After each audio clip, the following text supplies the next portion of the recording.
You always get that dreaded question where they go, what's your rate? I still to this day hate that question because I don't know what it is, I don't like talking money.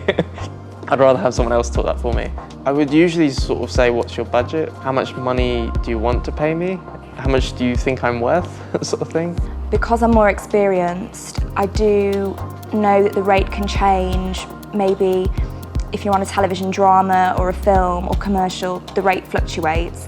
I also know that the rate can change depending on where you're working. As an intern, that was paid, and I was really glad for that. That was my only indicator of what pay might be, and I didn't take into account the fact that that was a 3-month salary as opposed to a freelance rate. I had no idea what a freelance rate would be, and so the first job I did after that with my own rate, they actually sort of laughed at me down the phone when I said what it was, because I thought that's about a third the price of everyone else. When you're doing it for the first time, I mean, for my first job it was easy because they would just straight out offered me a rate, and I was like, well, I'm straight out of uni, I'd be silly to turn it down, so you kind of take what you get to a certain extent. But it's good to have an idea in your head so you know what to accept, and when perhaps someone's not offering you something that is of value to your skills or whatever you've learned.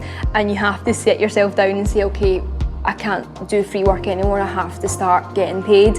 And also you've got to live as a freelancer as well, you've got to pay your bills, you've got to pay your rent, so you've got to start getting paid, and you do have to have that conversation with yourself and sit down and say, right, okay, I'm not going to do any more free work, even if it's a favour, even if it's, just the one time. The type of work you do very much determines how much you value yourself in a way. So being a commercial graphic designer, you're going to put a lot more on what you do because you know that the budgets are a lot bigger. When you're doing print work like I do, book design, typeface design, it's a lot harder to put a value on your daily work. So a lot of it was talking to other designers, a lot of it was just kind of negotiating with smaller clients how much they could pay you. It's more trying to make sure that you're not underpaid than worrying that you're charging too much. I think that's something I found a lot of the time.